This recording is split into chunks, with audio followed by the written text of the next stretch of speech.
Hello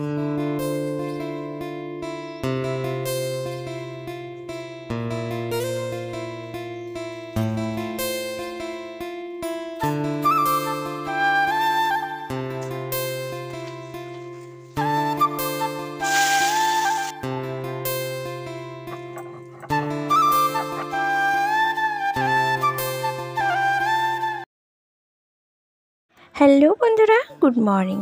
কেমন আছো তোমরা সবাই? আশা করছি তোমরা সবাই খুব ভালো আছো, আমিও ভালো আছি। তো সিম্পল হাউস ওয়াইফ চয়েসের নতুন আর একটি ব্লগে তোমাদের সকলকে স্বাগত জানাই। এখন বাজে সকাল 7:30। তো এখন থেকেই তোমাদেরকে সাথে নিয়ে আমার ব্লগটা স্টার্ট করছি। আই হোপ যে আজকের ব্লগটা তোমাদের ভালো লাগবে। সকাল থেকেই মেঘলা ওয়েদার, হালকা হালকা বৃষ্টি পড়ছিল। তখন উপরে গেছিলাম, আকাশটা দেখলাম ভালোই মেঘলা হয়ে আছে। তা দেখে এসে যে জামা কাপড়গুলো ছিল সেগুলোকে একবার ভিজিয়ে রাখছি। যদি বৃষ্টি হয় তো এখন আর ধুবো না, আর যদি বৃষ্টি না হয় তাহলে একটু পরেই ধুয়ে দেব। একটু চাটা খেয়ে দিয়ে তারপরে না হয় ভিজিয়ে রাখা জামা কাপড়গুলোকে ধুয়ে দিব। ওটাই করা হয় প্রায় সময়, যদি সময় পাওয়া যায় আর যদি কিনা হাতের সামনে জিনিসগুলো থাকে। তো দেখলাম মুখের সামনে দড়িতে ঝুলিয়ে আছে জামা কাপড়গুলো, তো একেবারে ওই জন্য ভিজিয়ে রেখে আসলাম। আর এদিকে সকালবেলার আশেপাশে কাজকর্ম সেরেই তারপরে গেছিলাম ফ্রেশ হতে। তো আকাশে এখন কিন্তু ভালোই বৃষ্টি নেমে গেছে। আমি যখন উপরে গেছিলাম তখন দেখলাম না, চারিদিকটা হালকা হালকা বৃষ্টি হচ্ছে আর এখন ঝপঝপিয়ে বৃষ্টি নামছে। কিন্তু আমাদের এখানে কারেন্টটা না সব সময় থাকে না। তবে আমার সৌভাগ্য যে আজ এখনও অবধি কারেন্টটা আছে। কেননা যেই না বৃষ্টি নামে ঝপঝপিয়ে সেই সময়ই না কারেন্টটা চলে যায়। কিন্তু সেরকম জোরে ঝপঝপিয়ে আসছে না, শিপশিপ করে বৃষ্টি পড়েই যাচ্ছে। তো এতে করে কারেন্টটা আছে, তো এটাই আমার বড় সৌভাগ্যের ব্যাপার। এদিকে এসেছি রান্নাঘরে, ভাতটা তো ফুটে উঠেছে আগে থেকে, ওই জন্য গ্যাসটা অফ করে দিয়ে এদিকে চাটা বানিয়ে নিলাম। কেননা সকালবেলার ব্রেকফাস্ট বলতে এই চা বিস্কুটই বেশ ভালো, তার থেকে বেশি কিছু আর খেতে ইচ্ছাই করে না। ভাত রান্না করলেও সে ভাতটা একেবারেই অ্যাভয়েড করে চলি।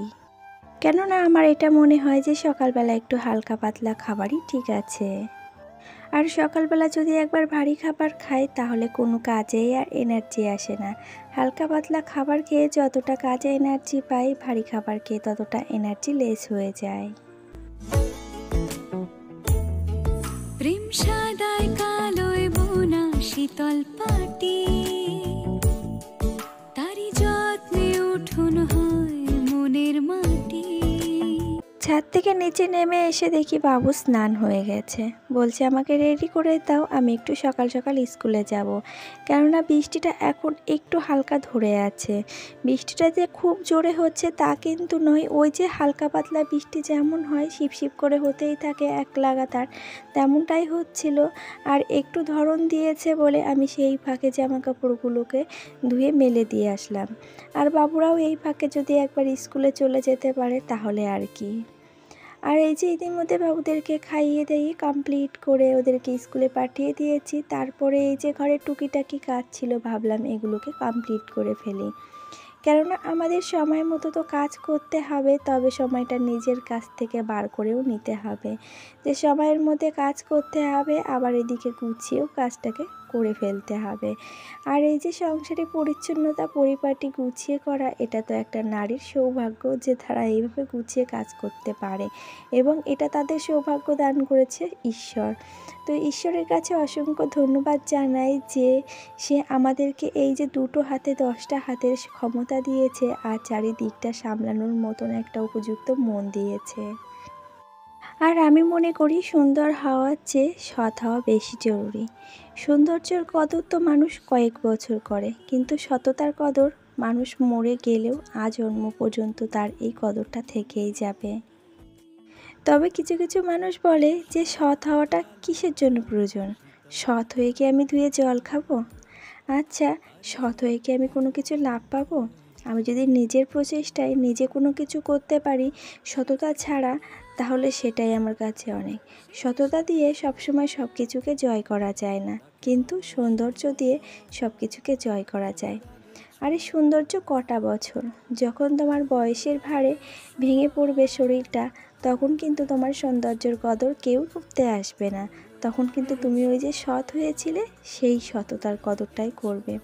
এটা যে বুঝতে পারবে, তার কাছে কখনোই সৌন্দর্যের অর্থ হবে না, তার কাছে সততার অর্থই হবে একমাত্র বড় অবলম্বন।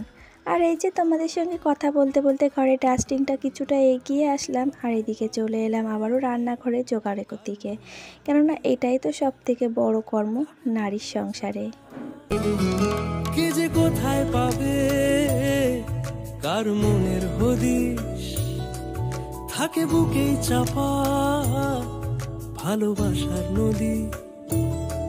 কে যে কোথায় পাবে কার মনের হদিশ, থাকে বুকে চাপা ভালোবাসার নদী। ঢেউ মুঠোয় রেখো যেন যায় না খোয়া। আজ যে মাছটা নিয়েছে, মাছটা কাটতে কাটতে হাতটাই পুরো ব্যথা হয়ে গেল জানো না। এই তেলাপিয়া মাছের কাঁটাগুলো এতটাই শক্ত হয় যে কি বলবো। বটিটা নিয়ে বসে না হলেও 1 ঘন্টা ধরে কাঁটাগুলোকে বসে বসে কেটেছি, কেননা কাঁটাগুলো এতটা শক্ত যে বটিতে অতটাও ধার নেই। তবু ওই যে চেষ্টা করে যাব আপ্রাণ, যতক্ষণ না আমরা সাকসেস পাবো। এই তো না নারীর ধর্ম, সাকসেসটাই তাদের কাছে সব থেকে বেশি কদর করে, কিন্তু তাদের কাছে তাদের যোগ্য সম্মান কখনো কদর পায় না।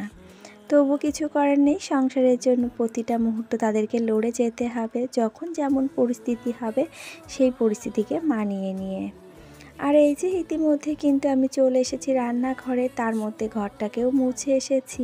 সেটা আর তোমাদেরকে শেয়ার করলাম না, কেননা সবসময় না সব কিছু শেয়ার করতে গেলে সংসারের কাজগুলো না এগাতে পারি না, কেননা ওই যে ক্যামেরাটা একটা সেটিংয়ের ব্যাপার আছে, আর সব সময় না এনার্জিও দেয় না যে সব সময় ক্যামেরা ধরে নিয়ে বসে থাকি। সংসারে তো আর একটা দুটো কাজ না, সারাদিন সংসারে কাজ করলেও কিন্তু কাজ ফুরায় না। যারা কাজ করে সংসারে তাদের কাছে কাজ ফুরাবে না, কিন্তু যারা কাজ করে না তাদের কাছে তো সংসার মানেই শুধু সংসার, তাদের কাছে কোনো কাজই মাত্র রাখে না। আর এই যে ইতিমধ্যে মাছ ভাজাটাকে বসিয়ে এদিকে বাড়তি যে সবজিগুলো কাটতে হবে মাছের তরকারি করার জন্য, সেই সবজিগুলোকে কেটে নিচ্ছি। এদিকে রান্না করব মাছ দিয়ে আলু দিয়ে, আর এদিকে রান্না করব কুশে মাছ ভাজা। তো এই ছিল দুপুরবেলা রান্নাবান্নার রেসিপি। তবে চলো এরই সাথে বলে রাখি, আমার আজকের ভিডিওটি তোমাদের কেমন লাগলো একটা কমেন্ট করে জানাতে ভুলবে না। আর যদি ভালো লেগে থাকে তো প্লিজ একটা লাইক করে দিও। আর নতুন যদি কোনো বন্ধু আজকে আমার ভিডিওটি এই পর্যন্ত দেখে থাকো, ভিডিওটি দেখে ভালো লাগলে চ্যানেলটিকে সাবস্ক্রাইব করে রাখতে পারো। আর পুরনো বন্ধুরা যারা অলরেডি এই কাজটি করে রেখে দিয়েছো তাদেরকে জানাই অসংখ্য ধন্যবাদ আর অনেক ভালোবাসা।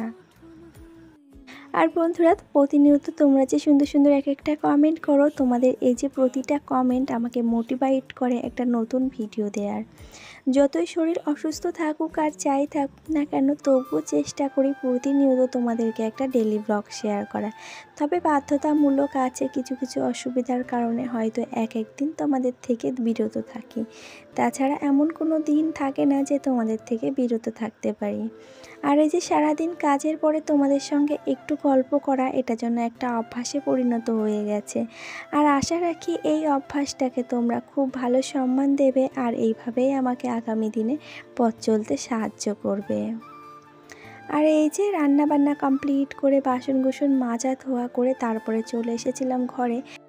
এসে ভালো করে ফলো করে দেখছি যে আমার মোছা ঘরটাকে বাবুরা স্কুলে যাওয়ার আগেই কতটা নোংরা করে গেছে। ওই জন্য আবারও ঝাড় দিয়ে পরিষ্কার করে নিলাম, তাহলে কি আমার বিকালের কাজটা একটু এগিয়ে থাকলো। তবে চলো ঘর ঝাড় দিতে দিতে আজকের মতন ভিডিওটি এই পর্যন্তই। সকলে খুব ভালো থাকবে, পরিবারকে নিয়ে আবারও দেখা হবে।